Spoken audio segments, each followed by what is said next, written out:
everyone, so it's been a bit since I last did a review video, and since I got my PS5, I've kind of been slammed by getting a shit ton of free games on it. And then even more because I bought PS Plus in a completely misguided attempt to order a PS5 from Sony Direct. So after that, I spent like a month playing Persona 5, and then another month playing Monster Hunter World, but I don't have a ton to say about those games that hasn't been said already. So this week, I finally got sick of Monster Hunter World, so I finally moved on to BugSnax. Literally the first PS5 PS Plus game, and literally also, as far as I know or care to acknowledge, the third original PS5 game in existence so far. And I went into it thinking, okay, well cool, at least I'm going to have an original experience. So, BugSnax.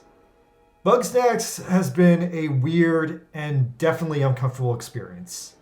It definitely scratched some long dormant parts of my brain. Now, this game also had the bizarre side effect of making me extremely hungry, but at the same time extremely disgusted and therefore incapable of eating. So, BugSnax is very, very weird. At first glance, it basically seems like a first-person shooter version of Pokemon Snap, where you can actually catch the Pokemon, but not really do anything with them. Except, instead of Pokemon, the monsters are all these things called BugSnax, which are these creepy fucking bugs that look like food, with googly eyes. But they still say their name like they're Pokemon, and I have to go out on a limb here and first state that I fucking hate bugs. I've had a lot of bad experience with them when I was growing up, and bugs just, for me, they symbolize decay, death, horror. But then there's the food aspect, and, I look at this food, I look at these BugSnax, I think, well, gee, I could really go for a hot dog right now. And anyhow, overwhelmingly, the BugSnax are just disturbing. Like, even if they have googly eyes, their overwhelming bug qualities just really suck them into this uncanny valley state, and I just mostly see them and I go, ew. Now, the next major unique aesthetic choice about this game is that all the otherwise human characters are puppets. Actually, they're Muppets. Now, they're called Grumps in the game, but yeah, they're fucking Muppets. Just straight up knockoff Muppets. So, yeah, at first glance, this is Pokemon Snap, but with Muppets. So that's why I didn't play this right away, because it's not a game I would have gone out of my way to buy. And honestly, the only reasons I even knew about this game in the first place were it was a PS5 launch title, and the band Kiro Kiro Bonito did the theme song, and my friend really loves Kiro Kiro Bonito, so he was like, hey, check this out, Kiro Kiro Bonito's doing a video game. Anyway, so Sony pushed this game on me, and I looked up some reviews of it. It said it was a quick game, so I figured, hey, what the hey, I've got nothing going on this weekend, I'll dive into it. But after playing this game, this shit got dark and disturbing very, very fast. Now, in general, I like the Muppets, but I am also to terms with the fact that ultimately they're more of an art form than they are a series.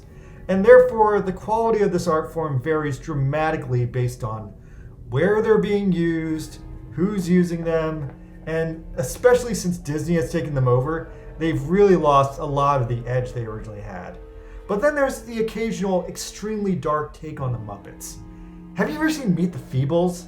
That is literally the darkest possible take you could take on the Muppets.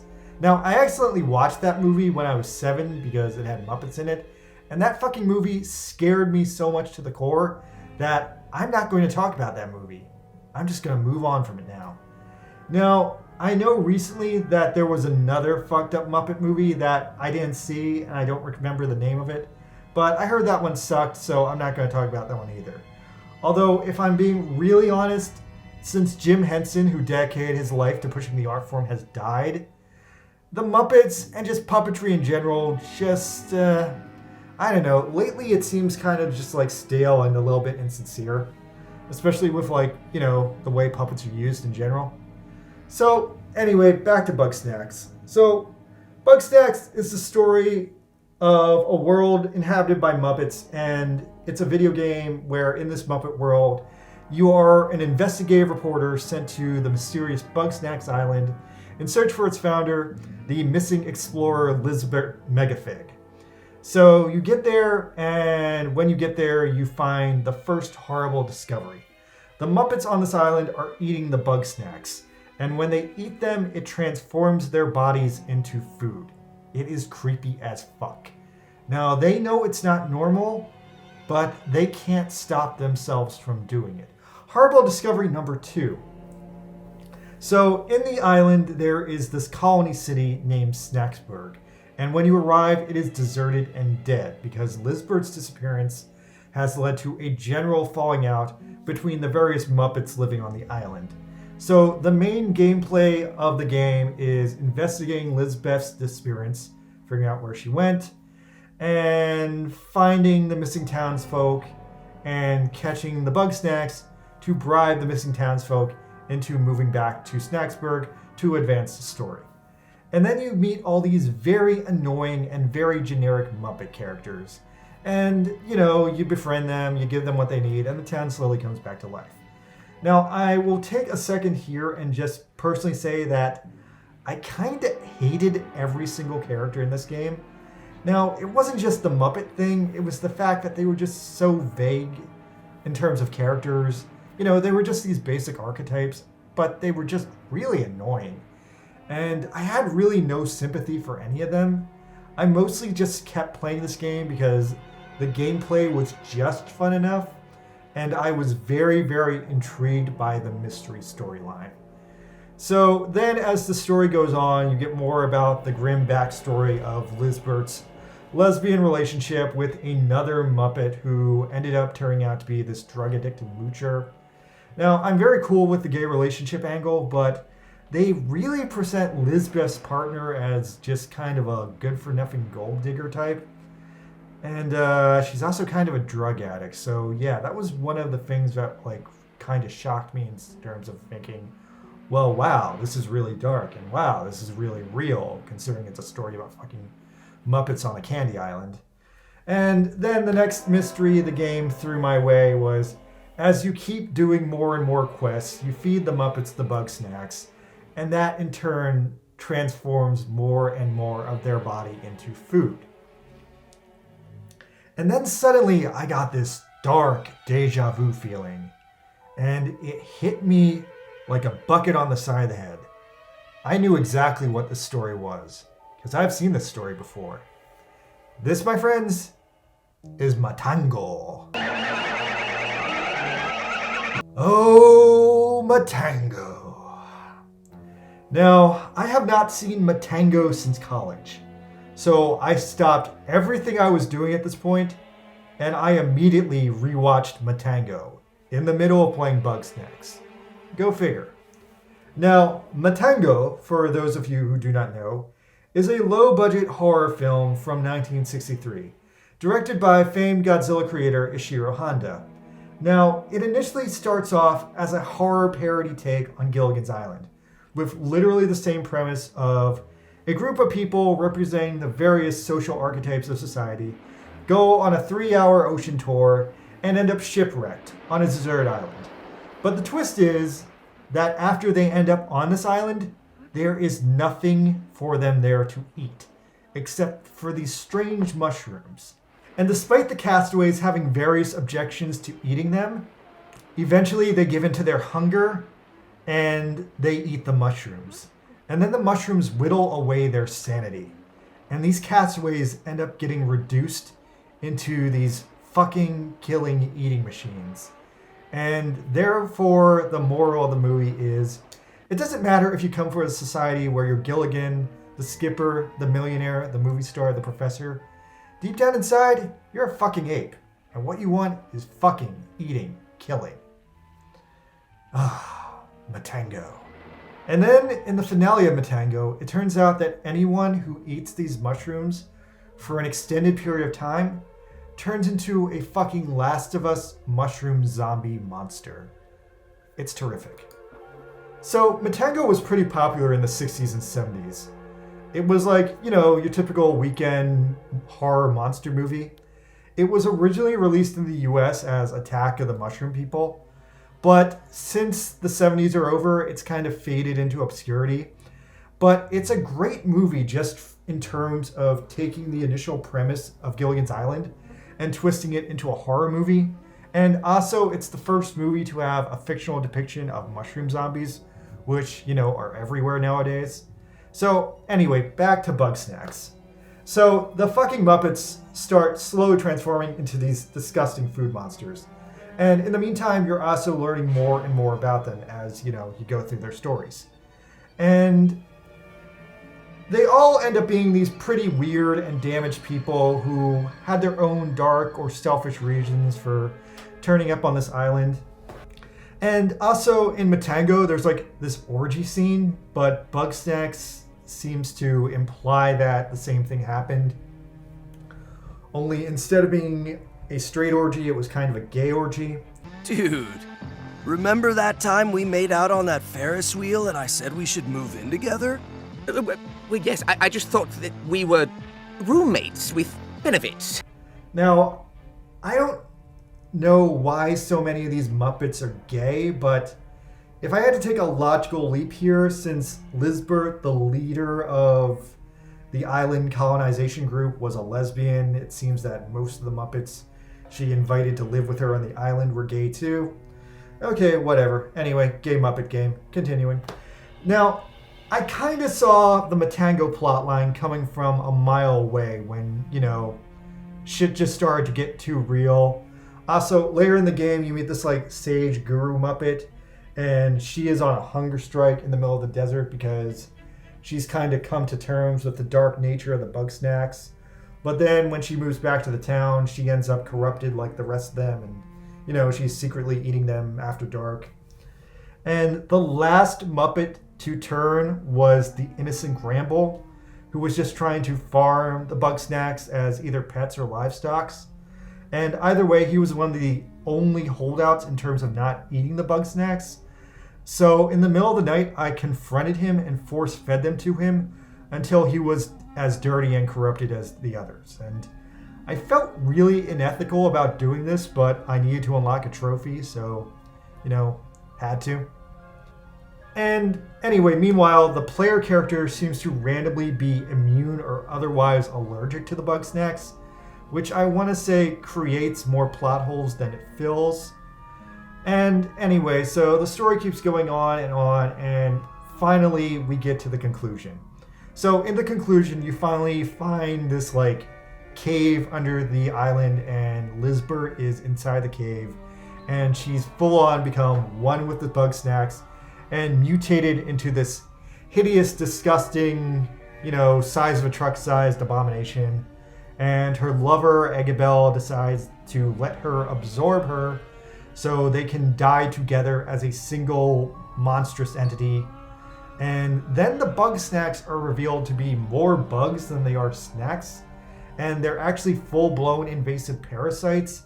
And they're literally just kind of it's a who's eating who situation where even though the Muppets are eating the BugSnax are still alive and eating the Muppets. And then they just full-on turn evil and decide to kill off all the Muppets. Now, this is beat for beat the ending of Matango, where they finally realize the mushrooms on the island are coming for the mushroom zombies. And once they know the mushroom zombies are out there, the stakes change. Now, in Matango, the mushroom zombies kill all the castaways, leaving a lone survivor who returns to Tokyo to tell the tale. And no one believes him, even though his fucking skin is rotting off from the fucking mushrooms. Now, BugSnax being a video game, now it includes the ability to prevent the castaways from dying in the climax, but I checked it out, and that's an option. There's this happy, sappy ending where you save all the Muppets and they all go home, but I don't want that to happen. I want the ending of Matango. And you can actually get the original horrible Matango ending where everyone dies. And not only do they die, but they die basically full-on rotting and dissolving from overeating too many BugSnax. And as they die, they sadly praise the BugSnax, which have literally just killed them. I will devote my final ballad to BugSnax. There, there, little one. I would never abandon you. We're a family now. We're gonna be together too. It is amazingly sad darkness. And either ending you take, Lisbel and Eggabell, they remain on the island to die or live together as a horrible abomination, together alone forever, but also a volcano's exploding, so maybe they died in lava. So anyway, you and Filbo return to society as the lone survivors. Matango. So I originally went into this game just planning on doing an any percent speed run, but after going through a day in the game, I'd already collected like almost 90% of the BugSnax, and it turned out to be super easy once I got the hang of the tools. And then when I was doing all the subquests, that pretty much ended up having me catch all the remaining BugSnax. So next thing I knew, I had all of them. And literally, lickety split after that, I had platinumed the game on my second day. And I want to say, yeah, I platinumed the game in like about 15 hours. There was only one super hard BugSnax I had to go out of my way to capture. And it was just really hellishly annoying the way they set it up. There's this one called the Caramel Pop Tick. And the only thing that's bad about it is it only appears if it's raining in the game. But the rain in the game is completely random. So the only way I was able to get the game to rain was by just leaving the game idle for like an hour while I ate dinner. And yeah, about an hour and a half later, finally rained and I caught the damn thing. Now, in terms of taking advantage of the PS5 hardware, I want to say it barely takes advantage of its features. Now, there was some rumbling when I was running, and I want to say I could see more clearly and more farther than I would in a normal video game, or like an older video game, but that was about it. I mean, otherwise, the fact there were so many active BugSnax, and you could create pretty elaborate traps to catch them, that kind of seemed like a new PS5 thing, but again, it wasn't that crazy. Yeah, so BugSnax, really, really weird game. Again, to boil it down, it's the gameplay of Pokemon Snap, but, not on rails, except with Muppets. But the Muppets are telling the story of Matango. And I did a casual and easy platinum run of the game on this weekend. And aside from a few issues getting the hang of using like the tools, like the bug cage and the tripwire, the game was really, really easy to get through. But despite the fact the game was fun and easy, I do have a really hard time recommending this game because, I got the game for free. I didn't actually pay any money for it. And literally, as much as I like all those things I just mentioned, Pokemon Snap, Matango, Muppets, like, given the choice between playing BugSnax or playing Pokemon Snap or watching Matango or even watching the Muppets, I probably wouldn't choose BugSnax. And as much as this game is a reboot retelling of Matango, I kinda would have rather just seen a reboot retelling of Matango without Muppets. I mean, fuck, hopefully someday I live long enough to see that. BugSnax gets a 5 out of 10. The graphics were good, not amazing. The gameplay was good, but not original. And the story is literally the Muppets take Matango. The game has this harsh learning curve that kind of just comes down to a lot of trial and error. And there were also a few segments where there were just too many aggressive BugSnax in the same place. And that got a little overwhelming. But that being said, you can't actually die in the game. The game just kind of punishes you with various stalls and timeouts if you take damage. So again, yeah, it's a super hella easy game. And you're pretty much destined to beat it in a day or two, no matter how bad you are at playing video games. But I don't recommend this game. I would rather recommend you go and watch Matango, because that's just a pure and better version of the same horrific story. So yeah, that's my take on BugSnax. It's a ripoff of Matango with Muppets. And if you don't know what Matango is, watch Matango. Alright, so I was Buster Green, and thank you guys for hanging out with me. This is the first review video I've done in a while, and yeah, I'm very behind on reviewing PS5 games, but I guess I'm gonna keep getting more of them from PS Plus, so woo. Not the games I wanted, but they're free, so, that's my life. Alright, thank you guys. Please subscribe. I need 1,000 subscribers. Good night.